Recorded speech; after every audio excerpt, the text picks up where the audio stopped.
ये कहानी है एक ऐसे क्लासिक स्नाइपर की जो अपनी आंखों पर पट्टी बांधकर भी कई किलोमीटर दूर अपने टारगेट को खत्म कर सकता है। लेकिन ये स्नाइपर पहले एक आम मैथ टीचर हुआ करता था। उसे जंग और बंदूक से बहुत नफरत थी, मगर एक दिन उसकी लाइफ में कुछ ऐसा हुआ जिसने उसे एक डिसेंट टीचर से एक बेरहम स्नाइपर बना दिया। कहानी की शुरुआत होती है यूक्रेन के एक छोटे से गांव से, जहां हमें एक छोटे से घर को दिखाया जाता है। इस घर में एक कपल रहता है जो हंसी खुशी अपनी जिंदगी गुजार रहे होते हैं। इस घर में रहने वाले आदमी का नाम है मिकोला और उसकी वाइफ का नाम है नास्टिया। नास्टिया एक ड्राइंग आर्टिस्ट थी और लकड़ियों को तराश कर उसे तरह तरह की स्टैच्यू बनाती थी। मिकोला एक टीचर है और पास ही के एक स्कूल में बच्चों को मैथ पढ़ाता है। वो एक बहुत ही अच्छा टीचर है और सभी बच्चे उससे काफी खुश हैं, सिवाय एक के जिसका नाम था एवन। एवन एक बहुत ही बदतमीज लड़का था। वो हर दिन क्लास में अपने टीचर मिकोला को परेशान करता। एवन एक रिच फैमिली से बिलोंग करता था, जबकि मिकोला एक गरीब इंसान था। इसलिए एवन मिकोला के लुक्स और कपड़ों का मजाक भी उड़ाया करता। वो चाहता था कि मिकोला उसकी बदतमीजी से तंग होकर उस पर हाथ उठाए और फिर वो उसका कंप्लेंट करके मिकोला को स्कूल से निकलवा दे। लेकिन मिकोला बहुत ही शांत इंसान था। मिकोला को उसकी बातों से कोई फर्क नहीं पड़ता और वो अपनी जिंदगी में मस्त रहता। मिकोला के घर में कोई भी इलेक्ट्रॉनिक सामान जैसे टीवी वगैरह नहीं होने की वजह से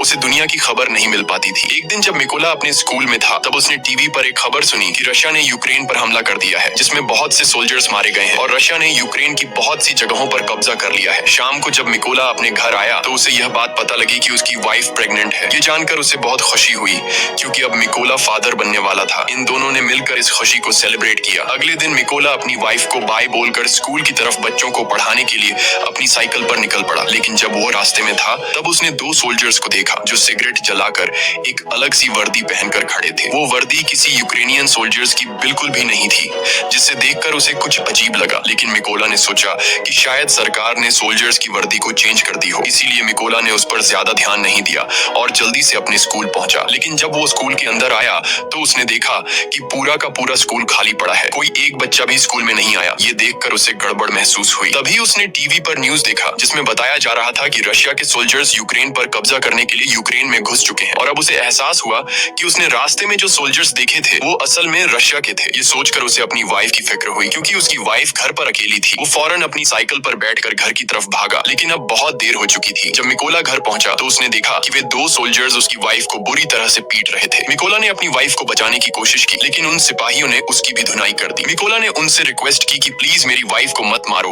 वो प्रेग्नेंट है। लेकिन सोल्जर्स ने उनकी एक नहीं सुनी और उन दोनों को पीटते गए। थोड़ी देर बाद एक रशियन सोल्जर ने मिकोला के घर की तलाशी ली और जब उसे अंदर कुछ भी काम का नहीं मिला तो उसने गुस्से में आकर मिकोला के घर को आग लगा दी और वहां से जाने लगे। अब अपने घर को जलता देख नास्टिया गुस्से से लाल हो गई और एक पत्थर उठाकर उन रशियन सोल्जर्स को मारने लगी। ये देखकर एक सिपाही ने गोली चला दी और नास्टिया की मौके पर ही मौत हो गई। मिकोला अपनी वाइफ को मरता देखकर उसके पैरों तले जमीन खिसक जाती है। वो अपनी वाइफ के पास जाता है और उसे गोद में लेकर फूट फूट कर रोने लगता है। ऐसे ही कुछ घंटे बीतने के बाद दो यूक्रेनियन सोल्जर्स मिकोला के पास आए। मिकोला की वाइफ को मरा हुआ देखकर उन दोनों सोल्जर्स को बहुत अफसोस होता है और मिकोला के कंधे पर हाथ रखकर उसे हिम्मत न हारने को कहते हैं। उसके बाद उन दो सोल्जर्स ने मिकोला की वाइफ के लिए कब्र खोदना शुरू किया और एक कब्र खोदकर मिकोला से कहते हैं कि तुम यहाँ पर अपनी वाइफ को दफना दो। अपनी वाइफ की मौत के बाद मिकोला पूरी तरह से टूट चुका था। अब वो बिल्कुल अकेला रह चुका था। उन रशियन सोल्जर्स ने न सिर्फ उसकी वाइफ को मार डाला बल्कि मिकोला के आने वाले बच्चे और उसके घर को भी जला दिया। इसलिए अब वो बदले की आग में जल रहा था और उसे हर हाल में उस रशियन सोल्जर को मारना था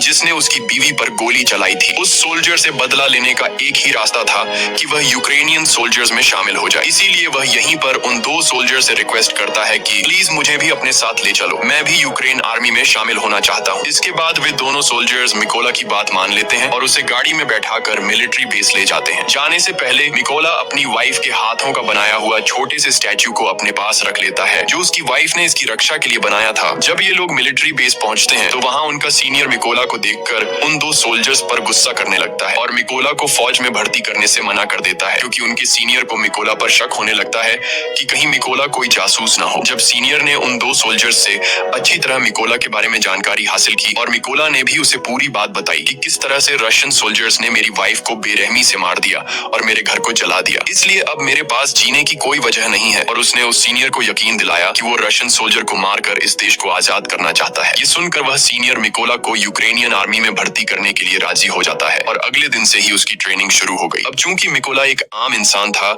इसलिए उसे ट्रेनिंग के दौरान काफी मुश्किल हो रही थी। उसने अपनी पूरी जिंदगी मैथ का सब्जेक्ट पढ़ाया था और बंदूकों के बारे में उसे कोई भी जानकारी नहीं थी। जब सभी फौजी बंदूकों को असेंबल कर रहे थे तो उनके मुकाबले में मिकोला काफी स्लो था और वह सबसे आखिर में बंदूक को असेंबल करता है। ये देखकर उस ऑफिसर को लगता है कि मिकोला कभी भी एक अच्छा सोल्जर नहीं बन पाएगा, लेकिन उसने भी हार नहीं मानी और अपनी ट्रेनिंग पर फोकस रखा। एक रात ट्रेनिंग के दौरान मिकोला अपने सीनियर से कहता है कि वह उसे उसके नाम से न बुलाए क्योंकि उसका कोड नेम रेवन है। ये सुनकर सभी उस पर हंसने लगे और सीनियर ने उसे बताया कि कोड नेम इतनी आसानी से नहीं मिलता, उसके लिए सोल्जर को देश के लिए कोई बड़ा कारनामा करना पड़ता है। मिकोला ने इन बातों को नेगेटिव नहीं लिया और वह और ज्यादा मेहनत करने लगा। रात को जब सभी सिपाही सो रहे होते थे तो तब भी मिकोला चीजों को सीखने की प्रैक्टिस करता। एक दिन सीनियर सभी सोल्जर्स को बताता है कि हमारे पास स्नाइपर्स की कमी है और हमें इस नंबर को बढ़ाना होगा ताकि हम रशियंस का मुकाबला कर सकें। यहाँ सीनियर सभी से पूछता है कि तुम में से कितने लोग स्नाइपर बनना चाहते हो। ये सुनकर कुछ लोग खड़े होते हैं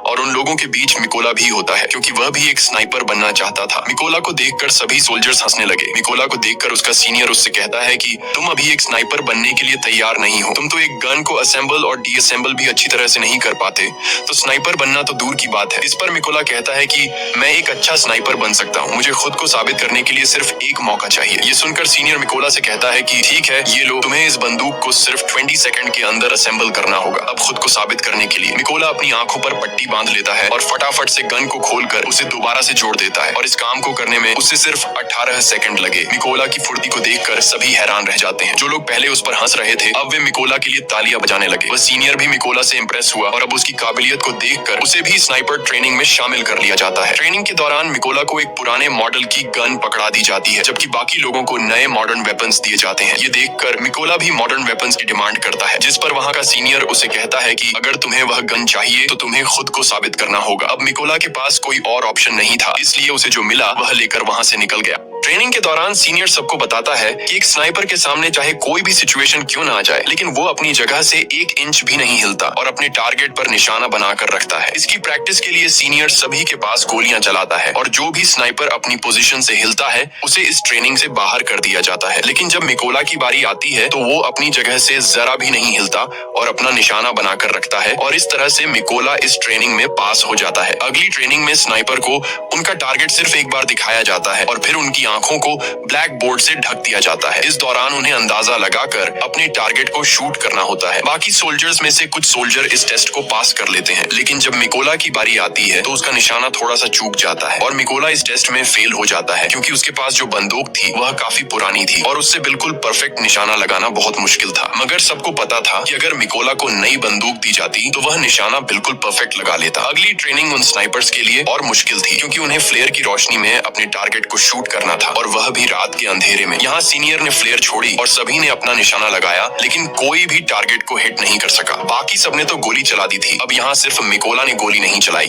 वो समझ जाता है कि फ्लेयर की रोशनी में डायरेक्ट निशाना लगाना पॉसिबल नहीं है, इसलिए जब सीनियर ने फ्लेयर छोड़ा था तो उसने गोली चलाने के बजाय फ्लेयर की रोशनी में अपने टारगेट की दूरी का अंदाजा लगाया और अपनी मैथ की नॉलेज को यूज करके एक परफेक्ट शॉट मारा। ये देखकर उसका सीनियर और बाकी सोल्जर्स हैरान रह गए। ये टास्क आज तक किसी ने भी कंप्लीट नहीं किया था, सिर्फ मिकोला ने कर दिखाया। सीनियर मिकोला से काफी इंप्रेस हुआ और उसे उसका मनचाहा कोड नेम रेवन दे दिया। ऐसे ही दिन बीतते गए और मिकोला जी जान से अपनी ट्रेनिंग में लगा रहा और फाइनली वह दिन भी आ गया जब उनकी ट्रेनिंग का रिजल्ट आने वाला था। यहाँ कर्नल ने मिकोला को सल्यूट किया और उसे बताया कि उसने इस टेस्ट को पास कर लिया है। थोड़े दिनों बाद कर्नल मिकोला के पास आता है और उससे कहता है कि वह अपना सामान पैक कर ले क्योंकि उन्हें एक मिशन पर जाना है। खबर आई है कि कुछ रशियन सोल्जर्स ने एक चेक पोस्ट पर कब्जा कर लिया है और यहाँ से असली कहानी शुरू हुई। जल्दी मिकोला की टीम इस लोकेशन पर पहुंच गई और अपना निशाना लगाकर बैठ गई और अभी यह लोग उन रशियन सैनिकों को मारने ही वाले थे कि तभी उन्हें दूर एक गाड़ी दिखाई दी जो चेक पोस्ट की तरफ बढ़ती जा रही थी, जिसकी वजह से कर्नल सबको शूट न करने के लिए बोलता है। उधर रशियन सैनिकों ने गाड़ी को रोक लिया और अंदर मौजूद लोगों से बाहर आने को कहा। उन्होंने उनके पासपोर्ट्स को चेक किया और पूरी गाड़ी की भी तलाशी ली और जब सब ठीक रहा तो उन सैनिकों ने उन्हें जाने की परमिशन दे दी, लेकिन उनके पासपोर्ट्स को अपने पास रख लिया। जब उन लोगों ने पासपोर्ट वापस मांगा तो उन सैनिकों ने उन्हें खूब मारा। यह सब देखकर अगर कर्नल ने अपने सैनिकों को फायर करने का ऑर्डर दिया तो एक ही झटके में सभी स्नाइपर्स अपने अपने टारगेट्स को निपटा देते हैं और इस तरह से उनका पहला मिशन कंप्लीट हुआ। मिशन के बाद जब सभी बेस पर लौटे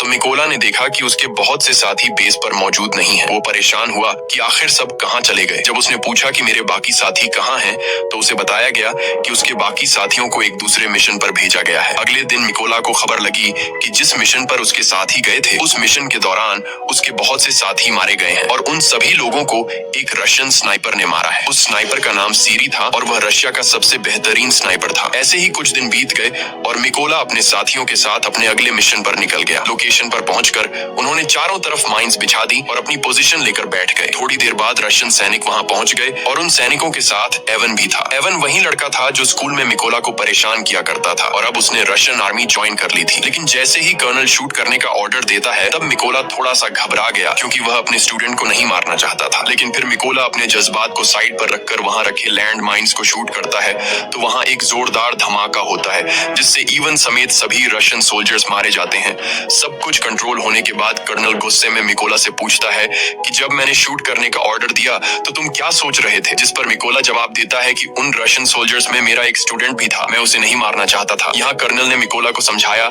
कि उसे इवन की मौत का जरा भी दुख नहीं होना चाहिए क्योंकि यहाँ वो तुम्हारा स्टूडेंट नहीं बल्कि तुम्हारा दुश्मन था और रशियन आर्मी को ज्वाइन करना इवन का अपना फैसला था, इसलिए तुम्हें उसके लिए बुरा मानने की जरूरत नहीं। मिशन पूरा करके ये सभी अपने बेस कैंप पर लौट आए। कर्नल को मिकोला पर पूरा भरोसा था। वो अपना ज्यादातर वक्त मिकोला के साथ बिताता था। यहाँ कर्नल ने मिकोला को अपनी फैमिली फोटो दिखाई और उससे बताया कि उसकी फैमिली में 3 लोग हैं। उसकी दोनों बेटियां इस बात से अनजान हैं कि उनके पिता एक सोल्जर हैं। मैंने उन्हें बताया है कि मैं बिजनेस करता हूँ और मेरी वाइफ ने भी आज तक मेरे बारे में बच्चों को नहीं बताया कि मैं एक सोल्जर हूँ। यहाँ मिकोला ने भी कर्नल को अपनी पूरी कहानी बताई कि किस बेदर्दी से रशियन सैनिकों ने उसकी वाइफ को मार डाला। इस दौरान मिकोला काफी इमोशनल भी हो गया लेकिन कर्नल ने उसे संभाल लिया। अगली सुबह ये सभी अपने अगले मिशन पर निकल गए। ये मिशन काफी इंपॉर्टेंट था क्योंकि उन्हें खबर मिली थी कि रशियन सोल्जर्स का एक ग्रुप उस रास्ते से गुजरने वाला है। कर्नल और मिकोला जल्दी से लोकेशन पर पहुंचे और अपनी पोजीशन लेकर बैठ गए। थोड़ी देर बाद उन्हें 2 रशियन सैनिक दिखे जो अपनी बाकी की टीम का इंतजार कर रहे थे। यहाँ मिकोला ये नोटिस करता है कि उनमें से एक सैनिक वो है जिसने उसकी वाइफ को गोली मारी थी और वो मिकोला के ठीक निशाने पर था। यहाँ मिकोला ने गोली चलाने की परमिशन मांगी पर कर्नल ने ऐसा करने से मना कर दिया। अब मिकोला गुस्से से लाल हो रहा था क्योंकि सामने खड़े सोल्जर ने उसकी वाइफ को मारा था और उसने आर्मी को ज्वाइन भी इसलिए किया था ताकि वो अपनी वाइफ का बदला ले सके। इसलिए उसने दोबारा से फायर करने की परमिशन मांगी पर एक बार फिर कर्नल ने ऐसा करने से मना कर दिया। लेकिन अब मिकोला अपने जज्बात पर काबू नहीं रख पाया और उसने गोली चला दी। गोली लगने से उस सोल्जर की तुरंत मौत हो गई। लेकिन बुरी बात ये थी कि रशियन सोल्जर्स को उनकी लोकेशन का पता चल गया। कर्नल मिकोला से कहता है ये तुमने क्या कर दिया। लेकिन सबसे बुरी बात ये थी कि रशिया का सबसे खतरनाक स्नाइपर जिसका नाम सीरी था वो भी अपनी पोजीशन लेकर बैठा हुआ था और अब उसे भी उनकी लोकेशन का पता लग गया था। कर्नल भी ये बात जानता था कि सीरी पास ही है, इसलिए वो सीरी की तलाश करने लगा। लेकिन इससे पहले कि वो उसकी लोकेशन को जानता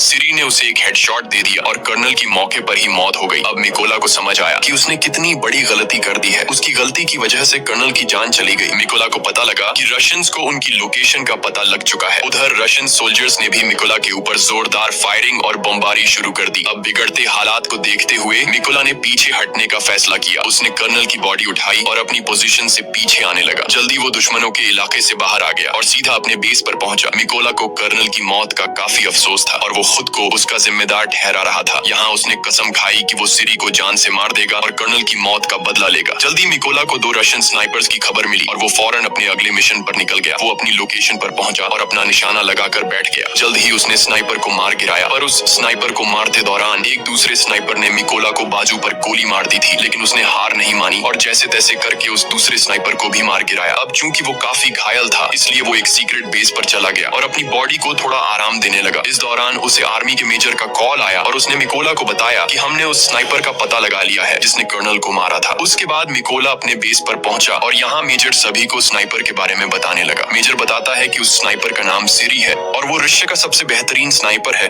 उसका निशाना आज तक गलत नहीं लगा। सीरी ने यूक्रेन के 6 सबसे काबिल स्नाइपर्स को मार गिराया है, इसलिए हमें उसे हल्के में नहीं लेना चाहिए। मेजर बताते हैं कि सीरी पहले यूक्रेन के सोल्जर्स को मारता है और फिर उसकी वीडियो बनाकर सोशल मीडिया पर अपलोड करता है ताकि यूक्रेनी सोल्जर हार मान ले। वो बताता है कि सीरी एक ऐसा स्नाइपर है जो आमतौर पर अपनी पोजीशन को चेंज नहीं करता और एक खास लोकेशन पर बैठकर अपने दुश्मनों का शिकार करता है। अब ये सभी लोग एक प्लान बनाते हैं कि वो सीरी की लोकेशन पर 2 टीम बनाकर जाएंगे। प्लान के मुताबिक उनकी पहली टीम रशियन सैनिकों पर सामने से अटैक करेगी और जब वो इस अटैक में बिजी होंगे तो उनकी दूसरी टीम उन लोगों पर पीछे से हमला करेगी। इस मौके का फायदा उठाकर मिकोला बिल्डिंग के अंदर जाएगा और सिरी को मार देगा। पूरी प्लानिंग हो जाने के बाद ये सभी उस लोकेशन की तरफ निकल गए। लोकेशन पर पहुंचकर सभी स्नाइपर्स ने अपनी पोजीशन ले ली और अपना निशाना लगाकर बैठ गए। उधर मिकोला भी चुपके से बिल्डिंग में एंटर हुआ, जहां उसे दो रशियन सोल्जर्स दिखे जो अपने बातचीत में मसरूफ थे। मिकोला ने बिना देर किए उन दोनों को मार डाला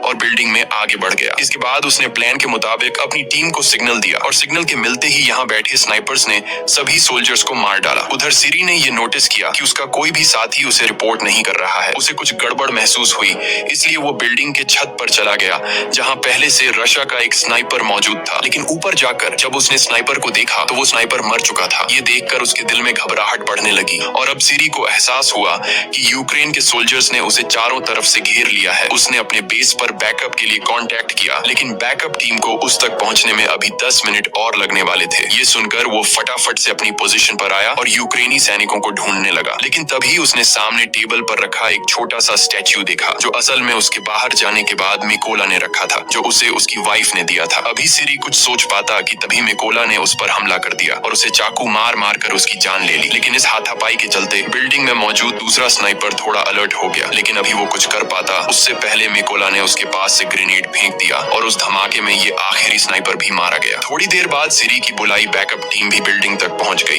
लेकिन वो इस बात से अनजान थे कि सिरी अब मर चुका है। इसीलिए जब उन्होंने सिरी को कॉल किया तो कॉल उधर मिकोला ने उठाया और उनसे कहा कि वो सभी मरने वाले हैं और इतना कहकर उसने ट्रक के ड्राइवर को शूट कर दिया। अब गोली चलते ही रशियन सोल्जर्स में हलचल मच गई और वो सभी ट्रक के बाहर कूद गए। लेकिन वो इस बात से अनजान थे कि यूक्रेनियन स्नाइपर्स उन पर घात लगाकर बैठे हुए थे। यहाँ यूक्रेनी सैनिकों ने जोरदार शूटिंग शुरू कर दी और एक एक रशियन को चुन चुन कर मारा। इस मिशन के थोड़े दिनों बाद निकोला अपनी वाइफ की कब्र पर गया, क्योंकि उसने उससे जो वादा किया था वो अब पूरा हो चुका है। उसने उन सभी लोगों को मार दिया है जिन्होंने उसकी वाइफ और कर्नल को मारा था। यहाँ मिकोला ने कसम खाई कि वो आखिरी दम तक अपने देश की सेवा करता रहेगा और इतना कहकर वो वहाँ से चला गया। और इसी के साथ ये फिल्म खत्म हो जाती है। अगर वीडियो आपको अच्छी लगी हो तो हमारे चैनल को सब्सक्राइब और वीडियो को लाइक जरूर कीजिएगा।